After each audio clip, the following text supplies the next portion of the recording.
Barakatah Yahweh, Bahashem Yahweh Shai, Bahashem Chakodash. Welcome to another live lesson. The name of this one is Ezekiel chapter 37.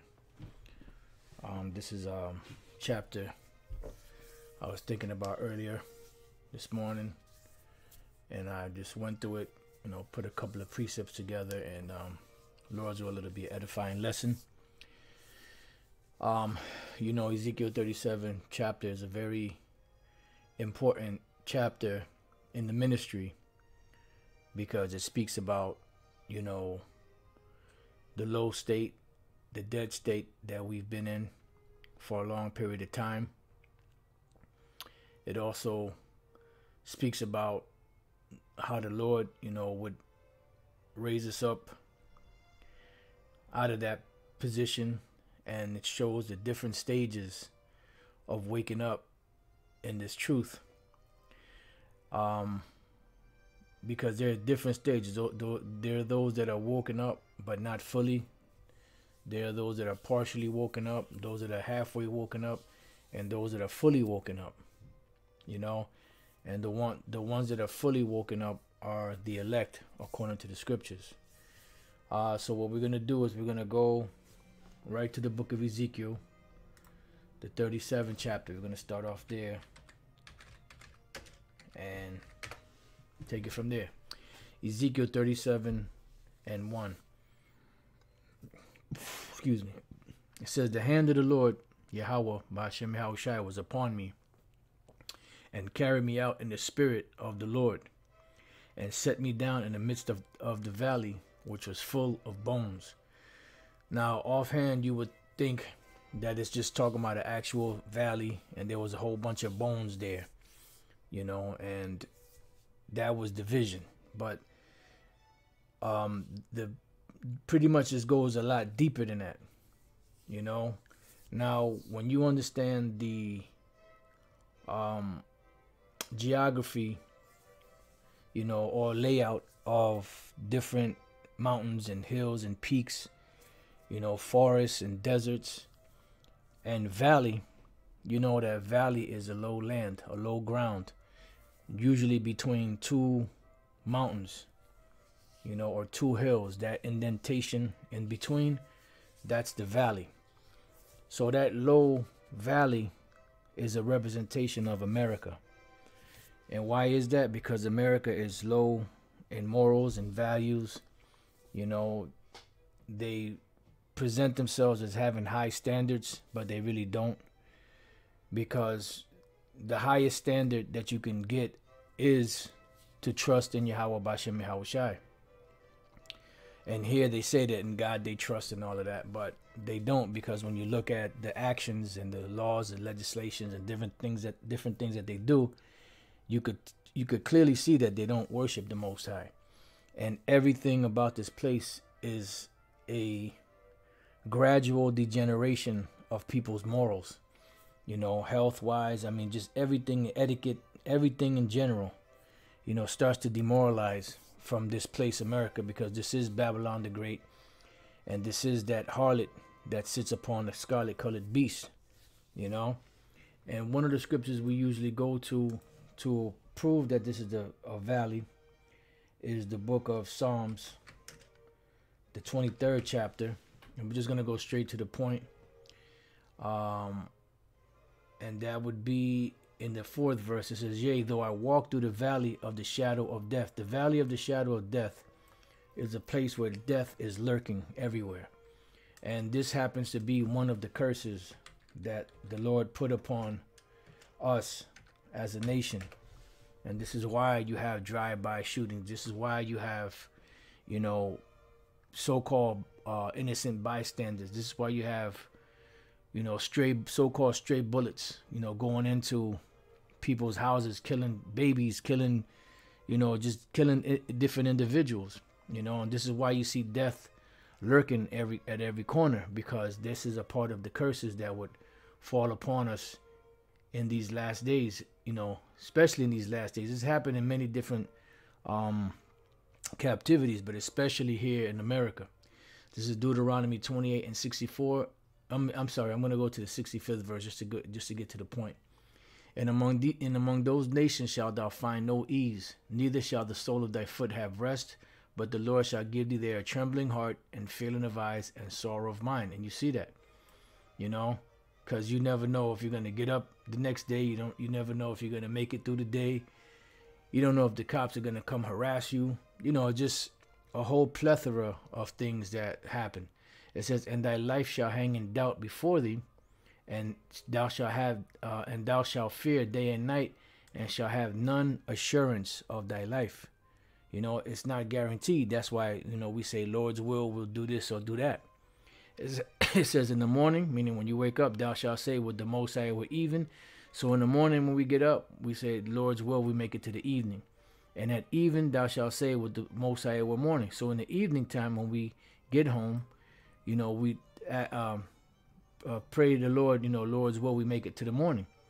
So the fear of thine heart wherewith thou shalt fear, and for the sight of thine eyes which thou shalt see. And this is part of the hardcore curses. So when King David said, yea, though I walk through the valley of the shadow of death, this is a shadow of death, and it's a low land, it's an immoral land, and it's a valley, a low land.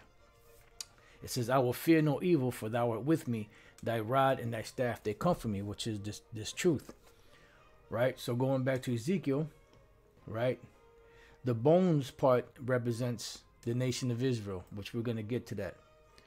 You know, we're going to get to that a little further, you know, into the lesson. So it says, and caused me to pass by them round about. Now he actually saw Jake in the condition that they're in, and when Ezekiel passed by, meaning he would be in the midst of these dry bones, teaching these dry bones, as well as the prophets. And behold, there were very many in the open valley, and lo, they were very dry. All right. So let's go from there. These bones that were in this valley that the prophet Ezekiel walked amongst, you know, which is a representation of the prophets, you know, walking in the midst of Israel, and they were very dry. All right. So let's find out why they were very dry. Let's first go to the book of Psalms 106 and 43. Many times did he deliver them, but they provoked him with their counsels and were brought low for their iniquity.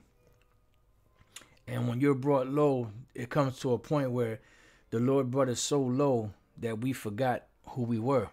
Because as it says in Jeremiah 2, we forsook the living waters, you know, and hewed us out cisterns, broken cisterns that can hold no water. Now let's go from there to Proverbs 21 and 16. It says, the man that wandereth out of the way of understanding, which is this truth, shall remain in the congregation of the dead. And this is why they were very dry. And they were known as the valley of the dry bones. You know, they're pretty much like the walking dead. You know, they have life in them. They walk, you know. But as far as the understanding is concerned, they're dead mentally, spiritually. All right. So now let's go from there to the book of Revelation 11. And this is why all of these precepts, they all link together. Revelation 11 and 8. And their dead bodies, meaning the Israelites, not physically dead, but spiritually dead, shall lie in the street of the great city. And what is this great city? America. You know, and all throughout America, Jake was here. You know, you had all it's not a coincidence that all of the tribes are here now, and that all of the tribes came here, you know, to this country, which spiritually is called Sodom and Egypt. You know why it's called Sodom? Because of the alphabet people, and Egypt, because this is the, you know, another hardcore iron furnace captivity that our people endured. You know, some went through it harder than others, but nevertheless, we all went through it. It says, where also our Lord was crucified, because here they crossed out Yahushai. Now I'm going to leave Revelation 11 because we're going to come back to that a little later in the lesson. So now let's go from there to the book of Romans, chapter 4, just to get an idea of these dry bones in the valley. Romans 4:17, as it is written, I have made thee a father of many nations. This is the Most High speaking to Abraham. Before him whom he believed, even the Most High who quickeneth the dead. See, the Lord who quickeneth the dead. To quicken something means to make it alive. It says, and calleth those things which be not as though they were. You know, and that's why they were very dry. And the Lord had to cause something to happen for them to become alive once again. Now let's go from there to the last precept on this particular issue here. Let's go to Ephesians 2:1. And you hath he quickened who were dead in trespasses and sins. So this is what caused us to be in that dry, dead state. And the Lord quickened us. And this is why the scripture said that we must be renewed in the spirit of our minds. It says, wherein in time past you walked according to the course of this world. See, according to the prince of the power of the air, the spirit that now worketh in the children of disobedience. And pretty much we became the children of disobedience at one time, because the actual children of disobedience is Esau, the Edomites. But that title passed on to us because we became so rebellious that we became the children of disobedience. It says, among whom also we all had our conversation in times past in the lust of our flesh, fulfilling the desires of the flesh and of the mind, and were by nature the children of wrath, even as others. And until the Lord quickened us, woke us up from this dead state. Okay, so it goes on to say, but the Most High, who is rich in mercy, for his great love wherewith he loved us, even when we were dead in sins, hath quickened us together with Yahushua. By grace you are saved. So we're looking at, you know, the progression from being in a dead state to coming out of that dead state to being fully revived. All right, and that's what we're seeing right now in America, going all the way back to 1969, 1970, when this truth that we're speaking now really started to take hold, you know, of the world, so to speak, and hath raised us up together and made us sit together in heavenly places in Yahushua HaMashiach. This is why the Apostle Paul in Philippians the 3rd chapter says that our conversation or our citizenship is in heaven, that in the ages to come he might show the exceeding riches of his grace and his kindness toward us through Yahushua HaMashiach. For by grace are you saved through faith, and that not of yourselves, it is a gift of the Most High, not of works, lest any man should boast. It says, for we are his workmanship, created in Yahushua HaMashiach unto good works, which the Most High hath before ordained that we should walk in them. Yeah, because that's what's going to lead to eternal life, you know, bringing us out of that dead state. So now let's go back to Ezekiel 37, and let's go to the 3rd verse now, because it said they were very dry, meaning they were extremely gone. And you see that with Jake today. You still have some Jakes out there that are very dry. You try to talk to them and it's like talking to a brick wall. You probably get more out of a brick wall, you know, than talking to Jake out here. So it says, and he said unto me, son of man, can these bones live? It says, and I answered, O Lord power, thou knowest, because they were so dry that he was like, the Lord was asking, can they live? And this shows you the power of the Most High. He's able to take that away, put us in a deep sleep, you know, and able to pull that deep sleep off and fully wake us up, you know. And that's, you know, that's amazing. It says again, he said unto me, prophesy upon these bones. And that's what our job is to prophesy upon these bones. Because there's going to be a 2-part judgment. The judgment is going to be the salvation for the elect of the nation of Israel, and destruction to the 2/3 Esau and the other nations. So it's a 2-part judgment. And our job is to teach and prophesy these words upon the bones, which the bones represent the nation of Israel. All right. It says, and say unto them, O ye dry bones, hear the word of the Lord. And that's why when we read Ezekiel the 2nd chapter and Ezekiel the 3rd chapter, when the Lord said to eat this roll and go and teach the children of Israel, whether they will hear or whether they will forbear. If they hear, the Lord gave them the ears to hear, and they will be converted and be healed. And if they don't hear, or if they forbear, the Lord closed their ears so that they wouldn't accept, so that they wouldn't be healed. All right. It says, thus saith the Lord power unto these bones. Behold, I will cause breath to enter into you, and you shall live. So what is this breath? This breath is the pure understanding of this truth. Let's go from there to the book of Genesis, chapter 2, and verse 7. It says, and the Lord power formed man of the dust of the ground. And this is why Adam's name is Adam, because the word Adam comes from the word ground, which is Adama, you know, and the richest, deepest soil on the earth is what? Dark brown. You know, it don't make no sense that the Most High would be a so-called white man and his son would be so-called white man when the skin tone of and the whole makeup of Esau is so weak. But that goes into something else. But this is the part. It says, and breathed into his nostrils the breath of life. Why? Because he quickened Adam. And there's other precepts that say that. He quickened Adam. He brought him out of, because when everything was created, everybody was on the same level. Man was on upright on 2 feet, but they were still on the level of the beast until the Lord breathed into Adam his nostril the breath of life and gave them power and authority and dominion over everything else.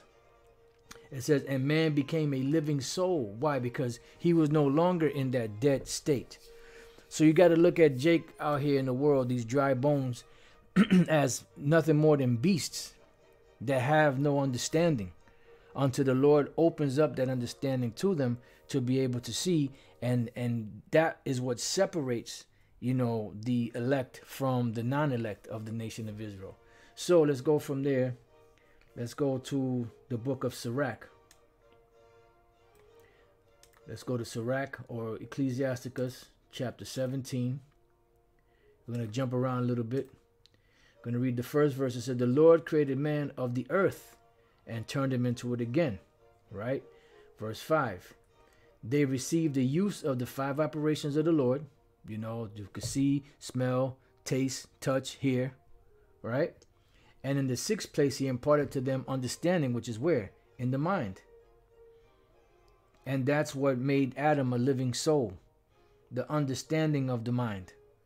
It says, and in the seventh, speech. And now we're able to speak. Right? An interpreter of the cogitations there, to be able to interpret the things that go on in the mind.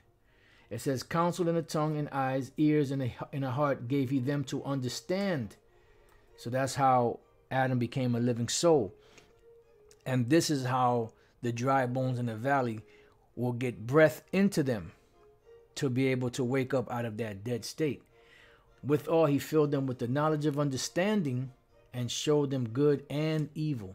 Because we have to know both sides of the tree in order to be a perfect judge. And this is why in the kingdom of heaven, we will all be changed.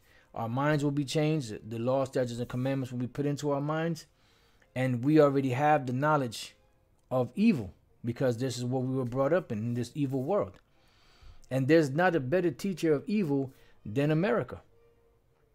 You know, the Most High is the one that created evil. And America, Babylon the Great, personifies evil. You know? And people think it's, and the thing is, they present it in such a deceptive way that people think it's okay. You know? Because that's how the devil, you know, operates. That's how he comes. He don't come, with all that rah-rah.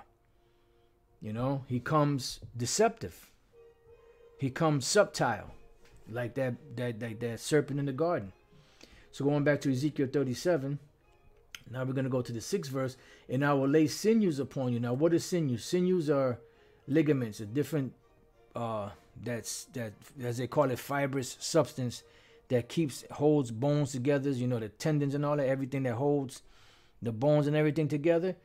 And those sinews are a representation of Jake coming together for a particular cause. But ultimately, the cause that they should be coming together for would be the knowledge, wisdom, and understanding of Yahweh Bashem Yahweh Shai. You know, and you've seen a lot of times in the past where Jake has come together, but just didn't have the right understanding. And that's what this is going to go into. And will bring up flesh upon you. Why? Because now you're going to come together as a people, put differences away for a particular cause. It says, and cover you with skin. Yeah. And put breath in you, and you shall live, and you shall know that I am the Lord. Yeah. So ultimately, this is what is going to bring the tabernacles of David back together. Is that breath. It's not just knowing that you're an Israelite. It's the whole package. Right? So let's go from there real quick. Let's go to Genesis, the 29th chapter, just to deal on the bone issue. Genesis 29 and 13. It says, and it came to pass, and there's many scriptures you could go to. This is just one. And it came to pass when Laban heard the tidings of Jacob, his sister's son, that he ran to meet him and embraced him and kissed him and brought him to his house. And he told Laban all these things. And Laban said to him, surely thou art my bone and my flesh. And he abode with him a space of a month. So pretty much that's what the bones represent. It represents kin. And when you read further down in Ezekiel 37, it explains to you what those bones represent. All right. So it goes on to say in Ezekiel 37 and 7, so I prophesied as I was commanded, and as I prophesied, there was a noise. And this noise happened, around that time period when Elder Albert Bivens was on the scene. Because remember, everybody says 1969, 1970, but Elder Albert Bivens was teaching way before that, And you had Jake coming together under particular things, especially like in the 60s and the 70s. They were coming together with the so-called Black Power movements, with the so-called, Native American Indian movements, the so-called Latino movements. They were coming together as a people, right? It says, and that's what the noise was, that tumult. And behold, a shaking. Yeah, because, it was like, that kind of shook Jake up, because prior to that, Jake wasn't really unifying. They were pretty much, it's just whatever, every man for himself. But those so-called revolutionary times or awakening times, as to give a certain attention to the injustices that were being done. It wasn't just being done to one or two people at random. It was just being done to all of Jake in general. So they recognized a problem. They got together to see if they could find a solution. Now, some of the leaders, the leaderships, they were compromised. They were brought in there, to start shit, But the thing is, regardless, this is all prophecy. Some of the leaders were sincere, but they were just lost. And some of them were just bought and paid for. Some of them started off noble and became corrupted. But whatever the case is, they started coming together and bringing other, Jakes together. Right? It says, and the bones came together, bone to his bone. Say it loud. I'm black and I'm proud, And it's like that started a movement among Judah, among the other tribes, the so-called Puerto Ricans, the so-called Mexicans, so-called Native American Indians. It started a movement of unity, and they even intermingled among each other. You even had Judah and Ephraim and Issachar that will come together in certain ventures. Ephraim, Issachar and them, they patterned the movement that they were in according to what Judah had already established through the so-called Black Panthers.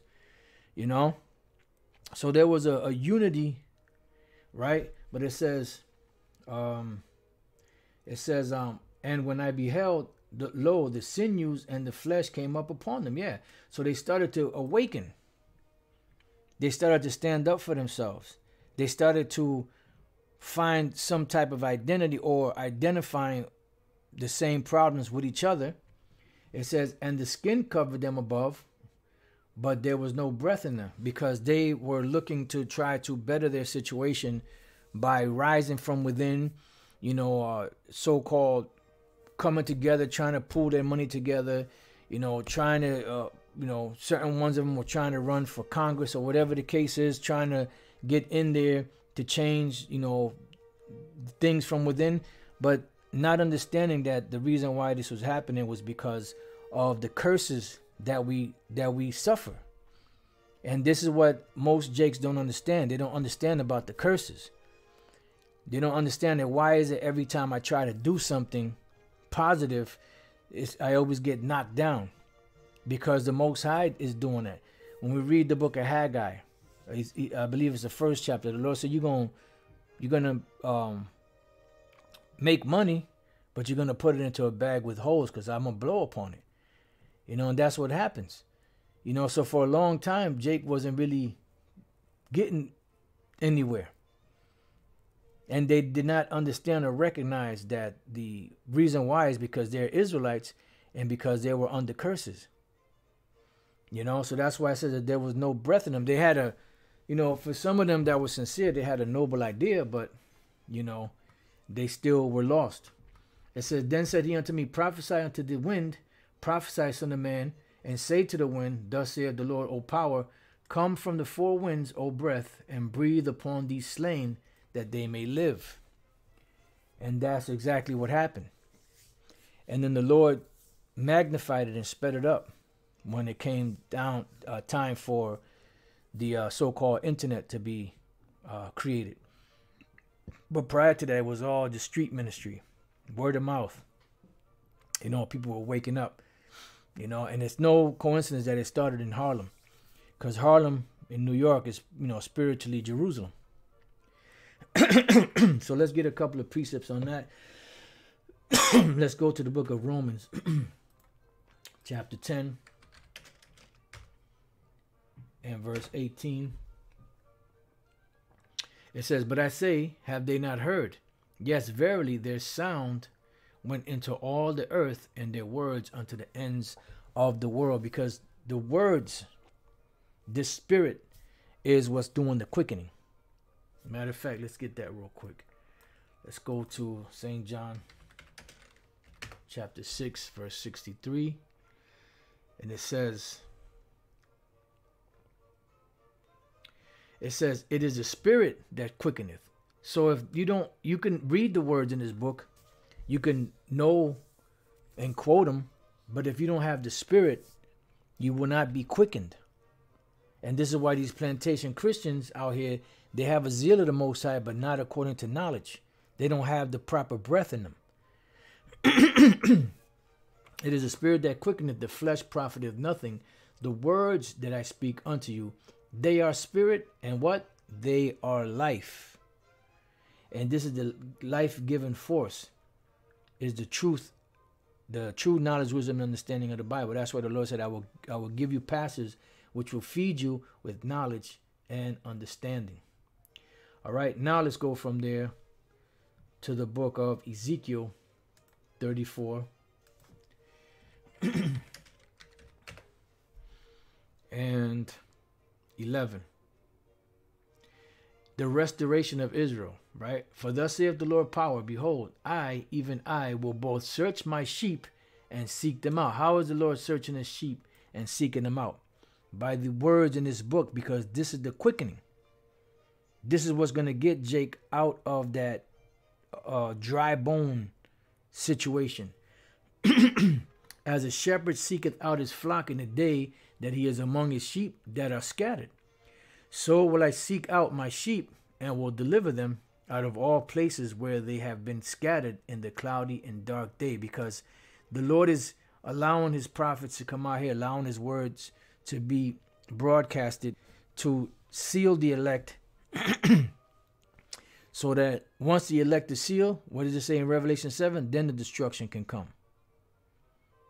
You see, this is before it's in the cloudy and dark day, because when the cloudy and dark day comes, that's it. It's going to be finished. So let's go back to Ezekiel chapter 37, and now let's go to 10. So I prophesied as he commanded me, and the breath came into them, meaning the proper breath.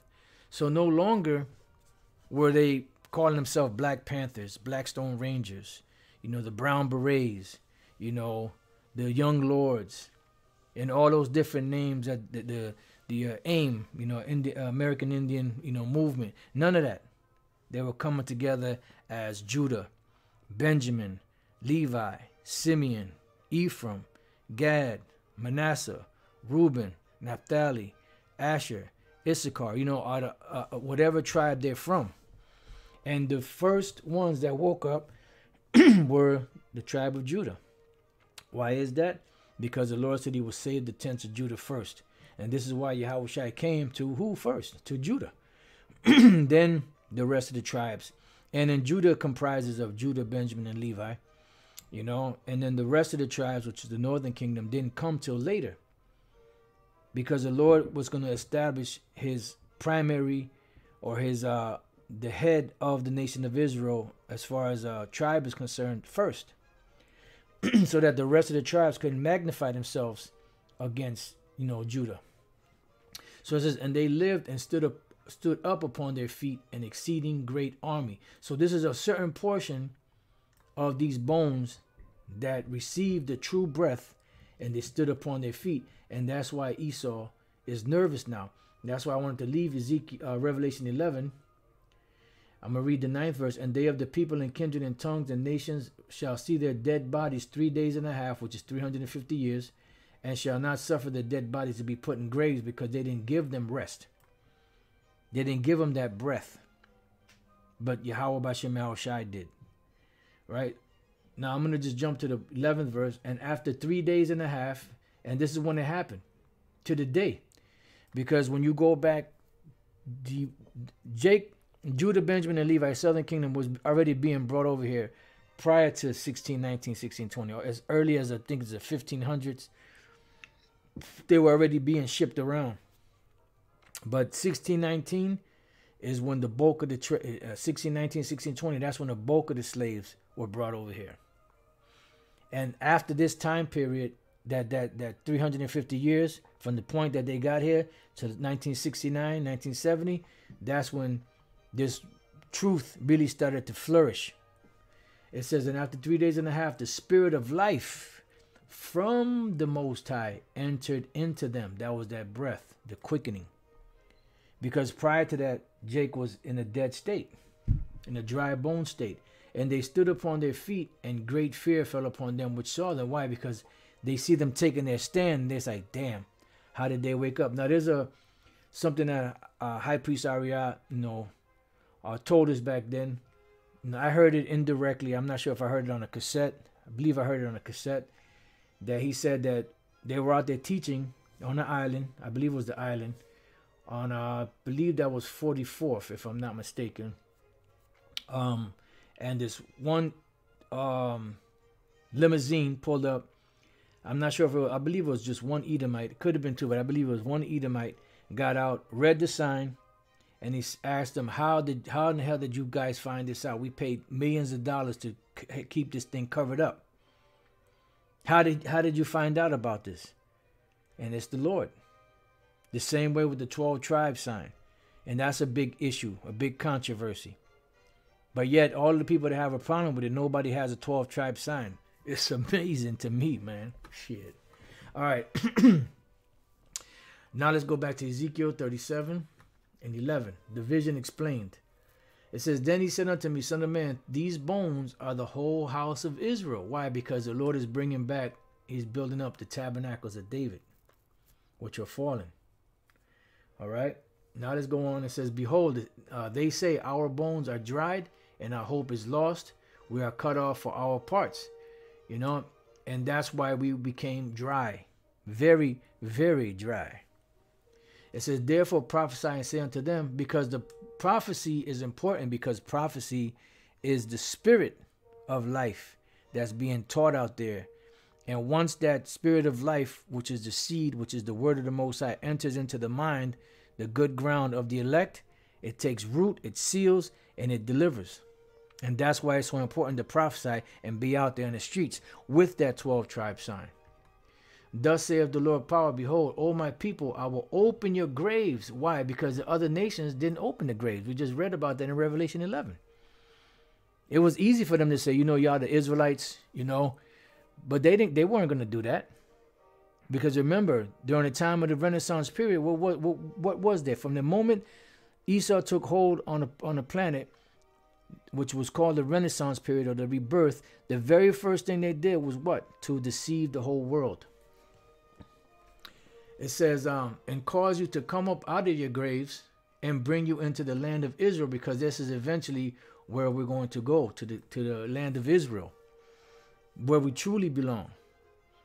But it begins first with the Lord waking us up, peeling back that veil, allowing us to see, bringing us out of that deep slumber to be able to see what's really going on before we can actually get there. And there's a process, and then we had to teach.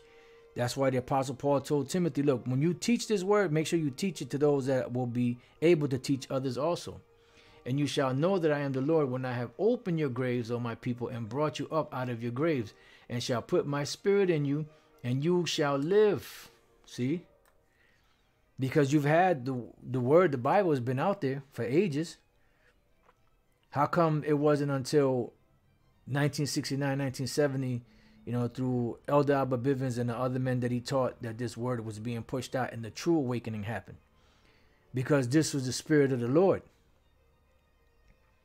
See, Jake and their plantation Christianity, what they're teaching, they teaching the master's form of Christianity, which is love everybody, but they don't love you. Amazing. And I shall place you in your own land. Then shall you know that I, the Lord, Yahweh Bashem Yahushua, have spoken it and performed it, saith the Lord. Reunion of Judah and Israel, because if you don't know the history of the 12 tribes being scattered, and you don't know the history of the 12 tribes being separate into two separate nations, then you got to go back and listen and watch and read that history and get acquainted with that history, because that is very important pertaining to prophecy, especially when it comes to this. It says, the word of the Lord came unto me, saying, moreover, thou son of man, take thee one stick and write upon it for Judah and for the children of Israel his companions, and take another stick and write upon it for Joseph, the stick of Ephraim, and for all the house of Israel his companions. Why? Because the nation was split into two. The leader of the southern kingdom was Judah. The leader of the northern kingdom is Ephraim. And so when you take these two sticks and you write upon them all of these, the names of these tribes, and join them one to another into one stick, and they shall become one in thine hand. And this is why we have the 12 tribes chart out there, because it's one stick or one plank, and it has a list of all the 12 tribes together, because this is what the Lord is doing. He's bringing the tribes back together. And when the children of thy people shall speak unto thee, saying, wilt thou not show us what thou meanest by these? Yeah, because this is a conversation piece, and it opens up a whole door into, dialoguing with Jake when they sincerely asking the question of what do you mean by this? I see myself on the sign, Simeon or Judah or whatever. What do you mean by this? And then that opens up the door to be able to speak and teach about that, because that's what it's about. The Lord is bringing back the tribes. Say unto them, thus saith the Lord power, behold, I will take the stick of Joseph, which is in the hand of Ephraim, and the tribes of Israel his fellows, and will put them with him, even the stick of Judah, and make them one stick, and they shall be one in mine hand. All right. So it goes on to say, and the sticks whereon thou writest shall be in thine hand before their eyes. That's why it's important to be out on the streets with the 12 tribes sign.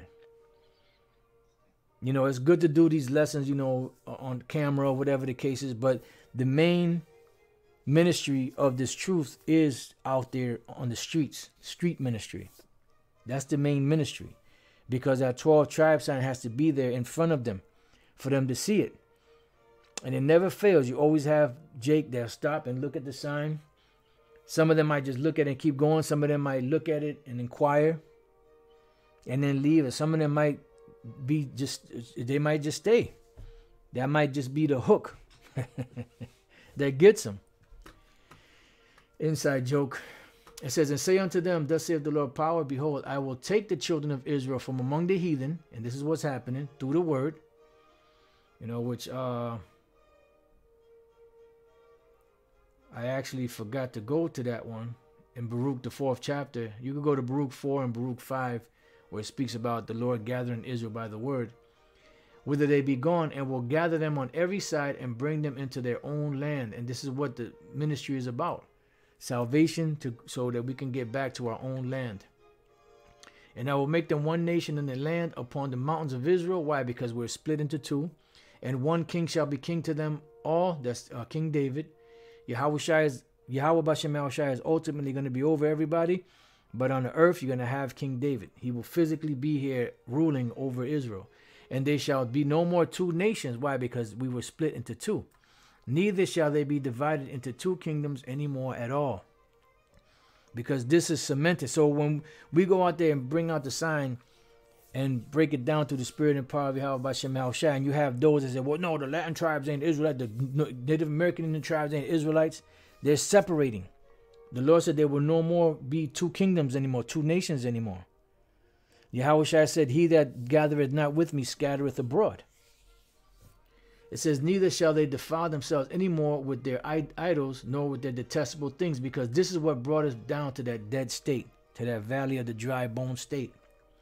Nor with any of their transgressions, but I will save them out of all their dwelling places wherein they have sinned, and will cleanse them, so shall they be my people, and I will be their power. Now let's go to Amos 9. 9 and 9. It says, for lo, I will command and I will sift the house of Israel among all nations. So how is the Lord doing the sifting? By the word. This word is what's doing the sifting. Shaking Jacob. That's what you're seeing certain Israelites waking up around the world that don't look like your typical so-called Negro, or so-called West Indian, or so-called Haitian, or so-called Puerto Rican, or so-called Dominican, so on and so forth. Like as corn is sifted in the sieve, yet shall not the least grain fall upon the earth, because in the end, when the kingdom is established, all Israel shall be saved. There will not be any Israelites lost, because even the ones that get destroyed on this side will make it into the kingdom of heaven eventually. So it says, all the sinners of my people shall die by the sword, which say the evil shall not overtake nor prevent us. And that's that. That's what the Lord's going to do. He's only going to be a remnant that's going to be saved. Then again, here it says, the restoration of Israel. In that day will I raise up the tabernacle of David, which is the house of David, that is fallen, because we fell. We came to that dead state, that valley of the dry bone state, and close up the breaches thereof, meaning all of the differences between the tribes.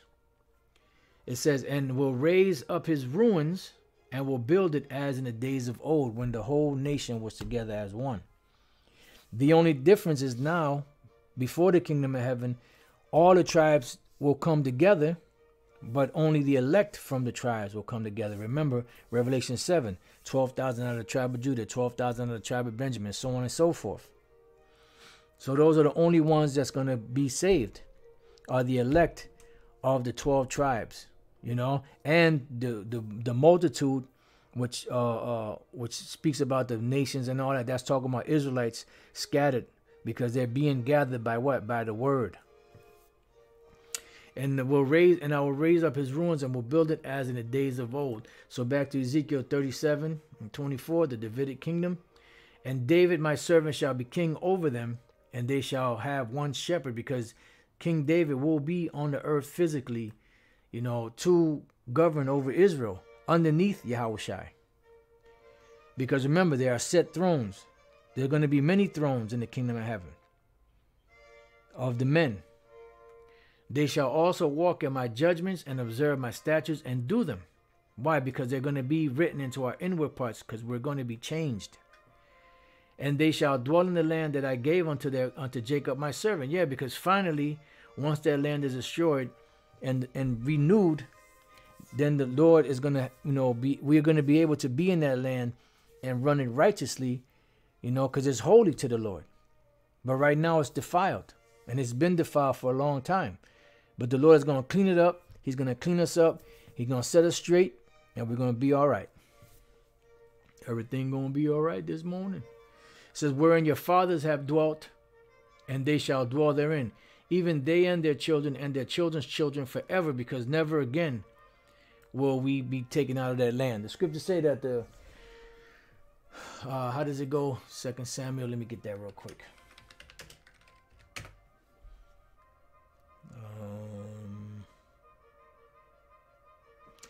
2 Samuel 7:10. Moreover, I will appoint a place for my people, Israel, and will plant them, that they may dwell in a place of their own, and move no more. Neither shall the children of wickedness, Esau, afflict them anymore as before time. All right? All right. So it says, and their children forever, their children's children forever, and my servant David shall be their prince forever. Ezekiel 37:26. Moreover, I will make a covenant of peace with them. It shall be an everlasting covenant with them, and I will place them and multiply them, and will set my sanctuary in the midst of them forevermore. My tabernacle also shall be with them. Yea, I will be their power, and they shall be my people. And that's why we're no longer going to have the Ark of the Covenant there, because Yahushua is the Ark of the Covenant now. We're not going to have the sanctuary and the temple there. It says in Revelation 21 that there's not going to be a temple there, because the Most High and Yahushua's presence is there. Because the reason for the temple was in the Holy of Holies, to be set up with the Ark of the Covenant, with the cherubims and the mercy seat, was for the appearance of the Lord to come there to show his mercy upon us during the Day of Atonement, when the high priest would go in there and offer sacrifices for our sins. But the Lord is going to be there with us, because we're going to be perfect. We're not going to need to have an intercessor anymore to plead our cause, because the Lord is going to perfect us. That's why I say we shall be his sons and daughters. It says, and the heathen shall know that I, the Lord, do sanctify Israel, where my sanctuary shall be in the midst of them forevermore. Yeah, because no longer are these nations going to jump up and claim that to be us. No longer are these nations going to be able to jump up and treat us like crap. They're going to be like, damn, those are the people of the Lord, truly. And they're going to acknowledge it like they acknowledged it in the past, but even greater. Because not only are we going to be changed physically, spiritually, mentally, laws, statutes, and commandments put into our minds, but we're going to have spiritual power. We're going to have a glow around us. We're going to be magnified greatly. That's why King David said, man, I can't wait till I wake up with your likeness. You know? So there's going to be a great magnification. First and foremost of Yahweh B'Shem Yahushai, and then of us, the Israelites. You know? And this is how it was supposed to be from the beginning, but we had to go through this trip. We had to go through this fall.